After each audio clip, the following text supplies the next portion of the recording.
Good morning, children. I'm going to do a poem with you from the same book, First Flight. It's poem number 3. The name of the poem is How to Tell Wild Animals. I have already sent you the poem on WhatsApp. I'm sure it is right in front of you. All right, the poetess, we call it poet also these days. The name of the poet is Carolyn Wells. She's an American poet. Children, this is a very simple poem, right? You will have no problem understanding, but keep your pencils ready. There will be some words, some meanings you will have to write. Okay, first of all, the style of the poem. It is a humorous poem. Now, what is a humorous poem? Humorous poem, something which makes you laugh or smile. Okay, the poet is going to tell you very, very simple things in such a manner that it makes you laugh, right? It suggests some dangerous ways to identify wild animals. Wild animals means beasts. Now I'm going to read the poem to you, and simultaneously I'm going to explain also. I'm going to read. Please pay attention. See how I pronounce words. If ever you should go by chance to jungle in the east, and if there should be to your advance a large and tawny beast, if he roars at you as you are dying, you will know it is the Asian lion. All right. So first of all, in the second line, east means countries lying in the east. Okay. Then tawny. Tawny means brownish. Now, something you have to pay attention to is the last two lines. See the last words of last two lines. D-Y-I-N. D-Y-I-N is no word in English. Okay. But the poet has invented this word. Now, what do we call this? You and me, we can't invent words. Okay. Basically, it is dying. But he has invented his own word by writing just D-Y-I-N because he wanted it to rhyme it with lion. Okay. So, this is called poetic license. The poets and the writers, they can invent their own words in order to have some effect or in order to rhyme it in a piece of poetry. So you see, the poet takes liberties with the language to create the desired poetic effect. He is going to repeat this again towards the end of the poem also. Okay. Now, let me explain this.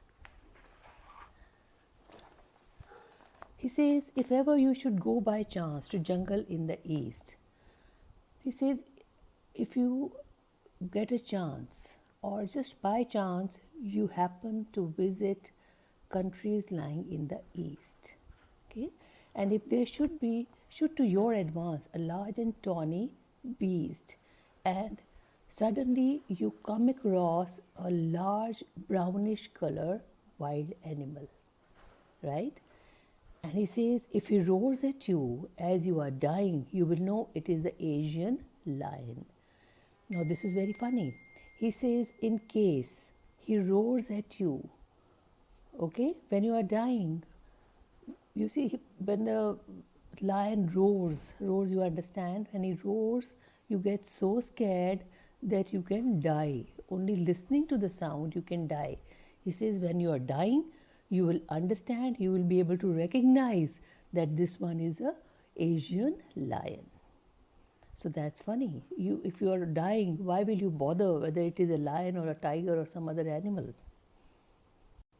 Now the second paragraph. Or if sometime when roaring round a noble wild beast greets you with black stripes on a yellow ground, just notice if he eats you. This simple rule may help you learn the Bengal tiger to discern. Now some words, the meaning you will have to write down. In the second line, noble, noble otherwise kind person, but here it can be a grand, impressive person or animal, grand or impressive. Then in the last line, last word, discern. Discern means to recognize. All right. Now he says, or if sometime when roaming around, a noble wild beast greets you. Roaming means walking aimlessly or just walking for leisure. So he says, if you are walking around sometimes and you are, excuse me, if you are greeted by a noble wild beast, a grand looking, impressive animal with black stripes on a yellow ground, just notice if he eats you. And it says, if you see that animal, it is yellow ground means yellow fur or skin.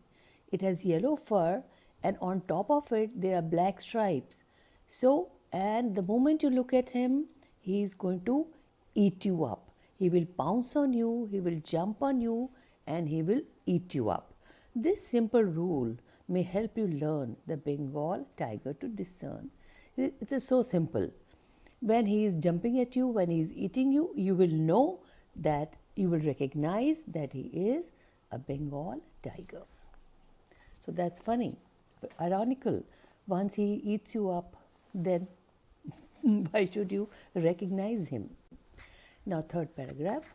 If strolling forth, a beast you view, whose hide with spots is peppered, as soon as he has leapt on you, you will know it is the leopard. It will do no good to roar with pain. He will only lap and lap again. All right, now this paragraph. If strolling forth, strolling means walking leisurely. Walking, you're enjoying, you're walking around somewhere, and you see a beast. You view a beast means you see a beast, a wild animal, whose hide, H-I-D-E, this hide means skin. There is another hide where you are hiding somewhere, but this means skin or fur, whose hide with spots is peppered.